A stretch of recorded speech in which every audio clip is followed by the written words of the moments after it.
그래서 이제 뭐 그것이 집 리트가 됐든 아니면 올해 관광 리트가 됐든 제가 생각하기에는 이 15개라고 하는 기준을 좀 굉장히 중요하게 명시를 드리고 싶습니다. 네, 안녕하세요. 해커스 로스쿨 언어이의 이재빈 강사입니다. 2025학년도 이제 법학 적성 시험 대비죠. 그래서 이제 제 정규 커리큘럼의 첫 번째 이제 강의에 해당되는 기초 강의에 대해서 오리엔테이션을 하고, 이제 기초 강의뿐만이 아니라 이 전반적인 커리큘럼에서 이 기초라고 하는 단계가 어떤 의미를 가지고 있는지를 일단은 한번 말씀을 드리도록 할게요. 사실은 이제 그 기초 강의를 수강하시기 전에 여러분들이 사실 가장 먼저 하셔야 되는 일이 이제 있는데요. 그것은 뭐냐면 이제 2024학년도 리트 언어의 기출을 이제 풀어보시는 겁니다. 물론 이제 재시생 분들이나 올해 이제 뭐 관광 리트로라도 시험을 보신 분들은 2024학년도 리트를 이미 풀어보셨을 것이지만, 이제 초시생 분들은 간혹 그러시는 분들이 계세요. 나는 이제 이 가장 마지막까지 이 리트 언어이든 추리 논쟁이든 기출을 뭐 시험 전날까지 밀어놓고 풀어보고 가겠다, 뭐 이런 식으로 해가지고 좀 후반부로 밀어놓으시는 분들이 계신데, 사실은 이제 그게 뭐 다른 시험에서는 이제 최신 기출을 마지막으로 푸는 게 좋은 전략일 수 있지만, 전 리트에서는 굉장히 좀 바보 같은 그러한 방법이라고 생각이 들거든요. 왜냐면 이제 그 리트라고 하는 시험이 어쨌든 가장 좋은 분석 자료가 가장 직전 연도에 있는 그 리트 시험 자료일 수밖에 없고, 특히 올해 시험 같은 경우는 역대 기출과는 조금 다른 경향들을 많이 보였기 때문에 역대 기출과는 좀 다른 특성들을 많이 가지고 있습니다. 이거에 대해서 내가 이제 현장과 유사한 그런 상황으로 이제 내가 풀어봐야 내 실력이 어느 정도고, 내가 어떤 지문에 대해서 약점을 가지고 있고, 내가 이 리트라고 하는 시험에 대해서 어느 정도를 가지고 있구나, 이런 부분들을 좀 이제 확인을 하실 수가 있고, 그걸 바탕으로 해서 공부 전략을 수립을 하실 수가 있습니다.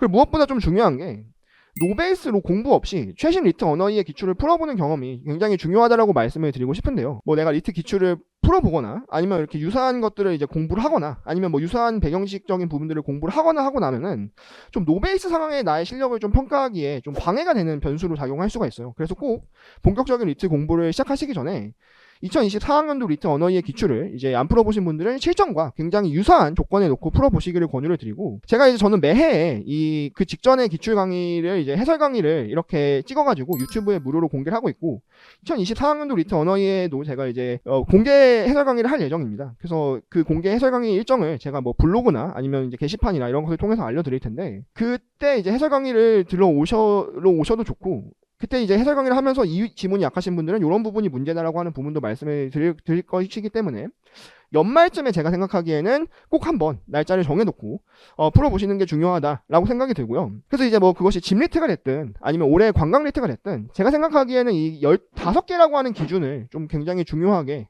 명시를 드리고 싶습니다. 사실은 제가 이제 작년 같은 경우는 이 기준을 20개 정도로 잡았거든요. 왜냐면 23학년도가 언어가 쉬웠고 24학년도가 이제 언어가 어려웠기 때문에 그 기준이 확 내려간 거죠. 올해 제가 이제 1차 면접을 통과하신 그 수강생분들을 보니까 이 리트 언어이해가 뭐 추리 점수에 따른 차이가 있지만 14개이신 분들도 사실은 1차를 상당히 통과를 했습니다. 몇 분 계세요. 이제 뭐 부산대라던가 이제 언어 14개 맞고도 이렇게 1차 통과해서 면접 보고 오신 분들이 계시거든요. 올해가 정말 어려웠다는 게, 그 전에 같은 경우는 이제 14개 같은 걸로는 사실은 엄두도 없었는데 그만큼 이제 올해 언어가 어려웠다라는 것이죠. 그래서 사실은 이제 그 로스쿨을 쓸 수 있느냐에 대한 경계가 되는 부분이 이제 15개가 된다라고 생각이 들고, 그 이후부터는 정말 잘 보면 잘 볼수록 그 표준 점수가 어려울수록 확 올라가게 되는 것인데요. 근데 제가 생각하기에는 노베이스로 이제 15개 간당간당하게 나오신 분들은 뭐 여러 가지 문제점이 있겠지만, 비문학식이라고 하죠. 수능 국어로 기준으로 말씀드리면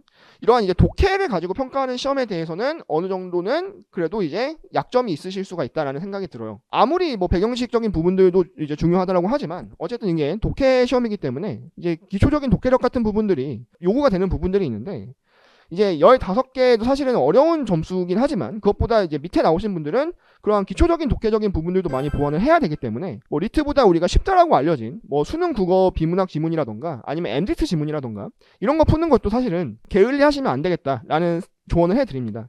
그리고 이제 기초 강의 같은 경우가 이제 제가 생각하기에는 15개 아래 점수가 나온다라고 생각하시는 분들을 이제 제가 기초 강의부터 시작한다 이런 식으로 이제 커리큘럼을 설계를 했고요. 그 다음에 이제 15개가 넘기시는 분들 같은 경우는 내가 그냥 노베이스로 리트를 풀어도 언어가 올해 시험 기준으로 15개가 넘겼다라고 하시는 분들은 좀 더 이제 세부적인 독해 전략을 마련하셔야 되는데, 사실은 제가 생각하기에 집리트가 15개가 넘기시는 분들은 독해력은 제가 생각하기에는 전혀 문제가 없다라고 생각이 듭니다. 뭐 리트를 올해 굉장히 잘 보신 분들이나 강사를 하시는 분들이나 비교해도 로베이스로 15개를 넘기면 기본적인 독해력 자체는 제가 생각하기에는 큰 차이는 없을 수도 있다라는 생각이 들어요.